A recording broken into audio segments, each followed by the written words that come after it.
छगन भुजबळ साहेब कॅबिनेटमधनं कुठेही निघून गेले नाहीत. छगन भुजबळ साहेबांची माझी चर्चा झालेली आहे. मी त्यांना आश्वस्त केलेलं आहे, हा जो काही GR आपण काढलेला आहे त्याच्याने ओबीसी समाजावर कुठलाही परिणाम नाही.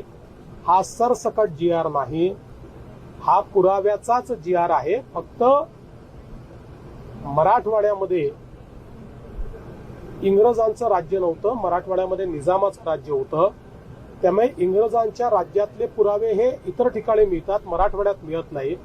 मराठवाड्यातले पुरावे हे निजामाकडे म्हणजे हैदराबाद गॅझेटमध्ये मिळतात.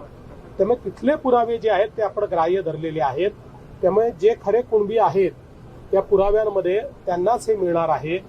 आणि मला असं वाटतं की यातनं एक प्रकारे जे काही खरे हक्कदार आहेत त्यांना मिळणार आहे, पण कोणालाही खोटेपणा करता येणार नाही अशा प्रकारचा हा GR असल्यामुळे अनेक ओबीसी संघटनांनी याचं स्वागत केलेलं आहे. अनेकांनी त्यातलं आता आमच्या मनामध्ये शंका नाही असंही सांगितलंय. मला असं वाटतं की भुजबळ साहेबांची मनातली शंका आम्ही दूर करू, इतरांची मनातली शंका दूर करू.